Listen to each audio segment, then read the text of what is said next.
जैसा कि हमारे बीच में पढ़ा गया नीति वचन उसका 5वां अध्याय उसके 15वें पद से लेकर 19वें पद तक। जैसा कि प्रभु के वचन में हमने ऊपर पढ़ा था कि प्रभु हमें पराई स्त्रियों के विषय में बताता है, जिसमें शारोन ने हमें स्त्रियों से लेकर कहते हैं जातियों तक और उनकी शिक्षाओं तक हमें समझाया जाता है ना, कि भैया ये केवल कहते हैं सिर्फ बात स्त्रियों की नहीं है, बल्कि ये जातियों के शिक्षाओं की भी बातें हैं कि हमें उनकी शिक्षाओं पे नहीं चलना चाहिए, हमें उनकी बातों को नहीं मानना चाहिए, क्योंकि वो लोग पराये लोग हैं। हम लोग क्या हैं? हम लोग जो हैं मसीह के मानने वाले हैं। हमें अपनी मसीह की शिक्षाओं पर ध्यान लगाना चाहिए। तो आज जो है 15वें पद से प्रभु हमें क्या कह रहा है कि तू अपने ही कुंड से पानी और अपने ही कुएं के सोते का जल पिया करना। हमारा कुंड का पानी और हमारे कुएं का सोते का जल कौन है? वो है प्रभु यीशु मसीह है। तो हमें क्या है कि जैसा अन्ना ने समझाया था वो बहुत अच्छा था कि भाई हमें अपनी जो खुदा बाप ने हमें शिक्षाएं दी हैं, जो प्रभु यीशु मसीह की शिक्षाएं हैं, जो हमारे परमेश्वर पिता की शिक्षाएं हैं, वो हमारी अपनी हैं। जैसे परमपिता परमेश्वर पराई स्त्री के विषय में कहता है, तो पराई स्त्री कौन है? गैर है ना। अगर हम उसकी तरफ जाएंगे तो गलत हो सकते हैं, हमारा जो डगरे हैं वो मृत्यु की ढलान पे जा सकती हैं, यानी कि हम नाश हो सकते हैं। लेकिन हमारे अपने कौन हैं? हमारे अपने अपने हैं जो हमारे मसीह को मानने वाले हैं। और इसी तरीके से शारोन ने समझाया था कि शिक्षाएं भी एक पराई हैं और एक अपनी हैं। वचन में साफ लिखा हुआ है, अगर हम पढ़ें तो आपका नए नियम में लिखा हुआ है कि यदि तुम्हारे बीच में कोई यीशु मसीह के नाम को छोड़कर कोई दूसरी ही नाम से प्रचार करने को आए तो तुम उसकी नहीं सुनना, उसकी संगति मत करना, उसको नमस्कार नहीं करना। कारण ये है, आज जैसा वचन कह रहा है कि तू अपने ही कुंड से पानी और अपने ही कुएं से सोते का जल पिया करना। हमारा कुएं का सोते का जल और हमारा कुंड का पानी कौन है? प्रभु यीशु मसीह और उसकी शिक्षाएं हैं। तो हमें क्या करना है कि अपने ही पिता परमेश्वर प्रभु की शिक्षाओं पर ध्यान देना है। 16वें पद में, क्या तेरे सोते का पानी सड़क में और तेरे जल की धारा चौकों में बह जाने पाए? यानी कि आज हम जैसा देखते हैं कि प्रभु ने भी जिस बात को कहा कि तुम अपने मोती सूअरों के आगे मत डालो, हैं? आज क्या होता है कि हमारे प्रचारक, हमारे पास्टर्स, क्या होता है कि बहुत सी ऐसी जगह में जाते हैं अपने प्रभु के वचन को लेके, जो क्या है, एक जीवन का जल है, एक जीवन का सोता है। प्रभु ने खुद कहा कि वचन जो है क्या, जीवन का जल है, जीवन का सोता है। उसको लेके कहाँ जाते हैं? चौकों पे, चौराहों पे, पराये लोगों के बीच में, सड़कों पे है। और जहाँ क्या होता है कि उसका तिरस्कार होता है। लोग क्या कहते हैं कि तुम धर्म अंतरण कराना चाह रहे हो, है ना, तुम हमें बदलना चाह रहे हो।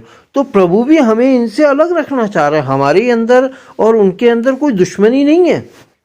हमारी लड़ाई जो है लहू मांस की नहीं है, वरन हमारी लड़ाई काहे की है? शिक्षाओं की है। हम निराकार परमेश्वर, अद्वितीय परमेश्वर, ज्योतिर्मय परमेश्वर प्रभु यीशु मसीह को मानते हैं। और अन्य जाति लोग वह क्या है? मूर्ति पूजा को मानते हैं, ठीक, और आकार को मानते हैं।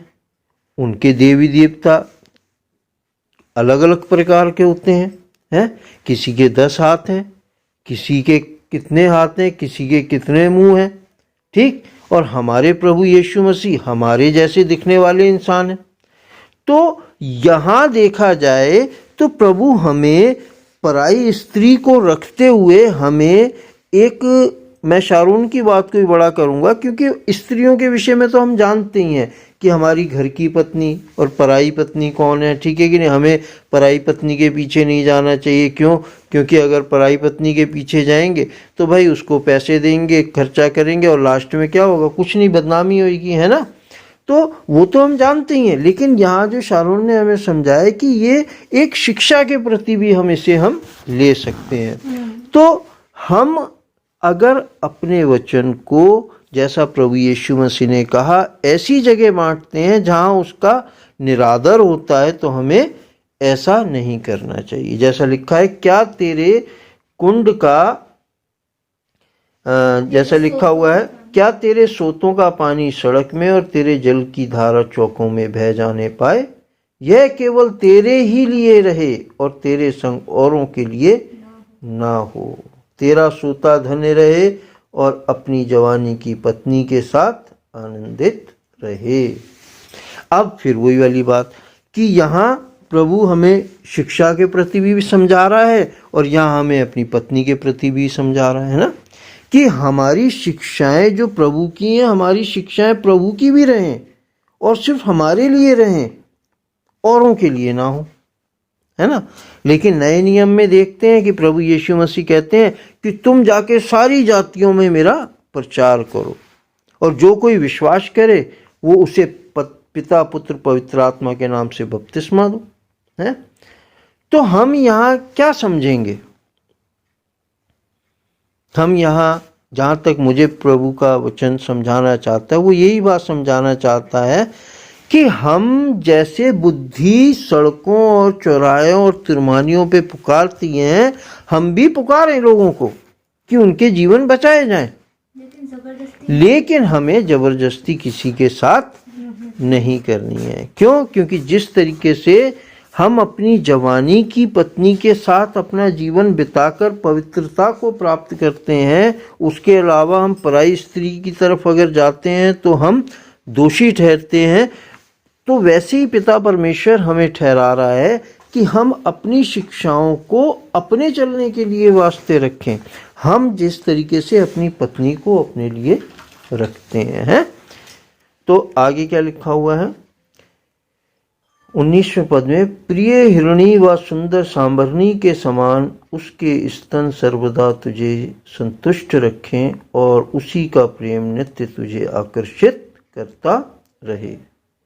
जिस प्रकार से हिरणी सुंदर होती है, उसी के समान पति जो है अपनी पत्नी के लिए समर्पित है। पत्नी की सुंदरता जो है वो पति के लिए है, ठीक। अब हम जान सकते हैं, ज़्यादातर हम आर्ट में भी देखते हैं, ज़्यादातर हम मूर्तियों में भी देखते हैं कि स्त्री की सुंदरता क्या है, उसके जो है आपका चेस्ट से ही दिखाई जाती है ना। तो पिता परमेश्वर भी हमें इसी तरीके से खुलासे में समझा देना चाहता है कि हमारा ध्यान जिस प्रकार से अपनी स्त्री की सुंदरता पे रहता है, वैसे ही अपने परमपिता परमेश्वर की भी शिक्षा की सुंदरता पर रहे, है ना।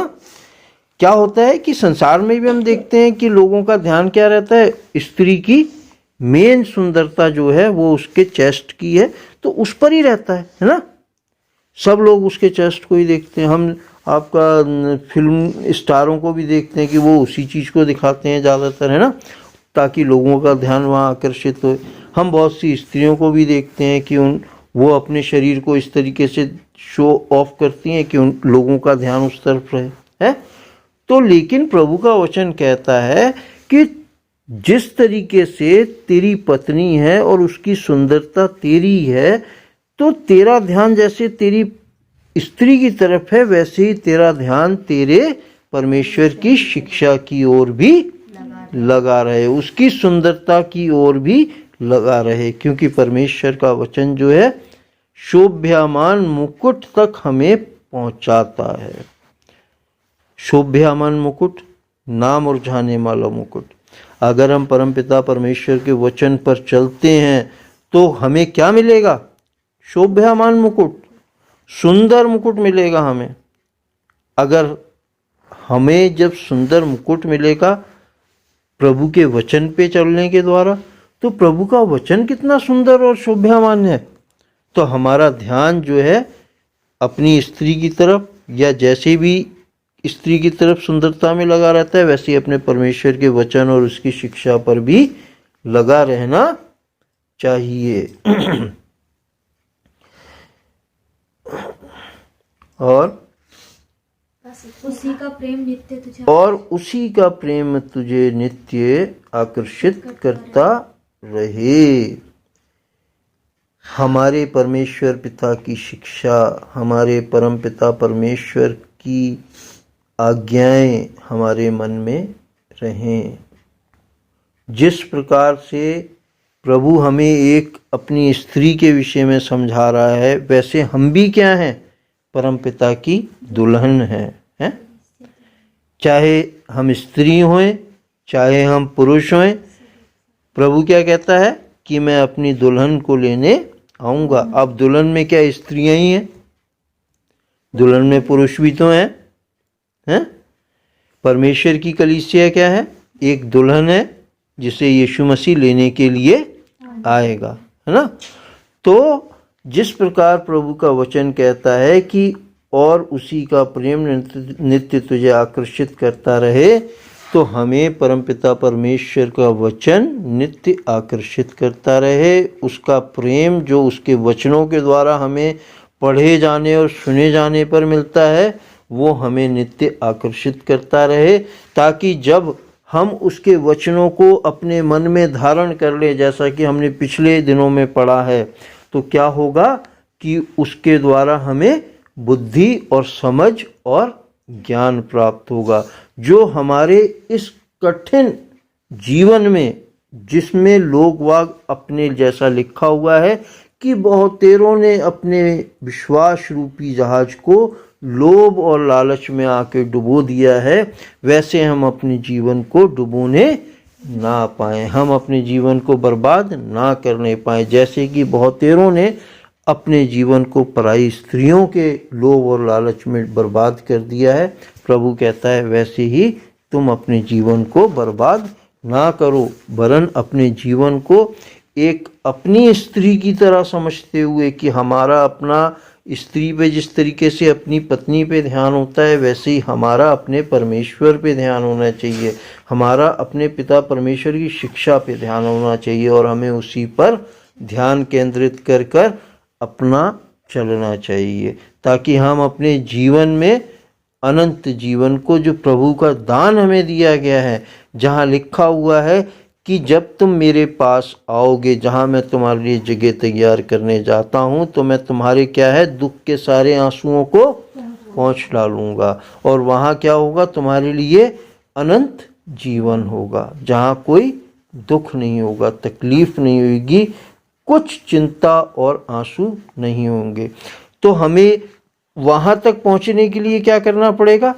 अपने प्रभु से, जैसे हम स्त्री से अपनी प्यार करते हैं, जैसे कि शिक्षा हमें प्रभु दे रहा है कि अपनी स्त्री से ही आनंदित रहे, उसी का सोता, उसी का जल, उसी का अपनापन, उसी की शोभा, उसी का आकर्षण तुझे आकर्षित करे, वैसे ही हमें अपने प्रभु के भी वचनों का आकर्षण, प्रभु की ही वैसी शिक्षा का आकर्षण हमें हमेशा आकर्षित करता रहे, और हम अपने प्रभु के वचन पर हमेशा चलते रहें। और ऐ खुदा पाक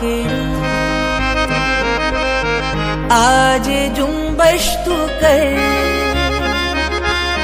छू ले हर जिंदगी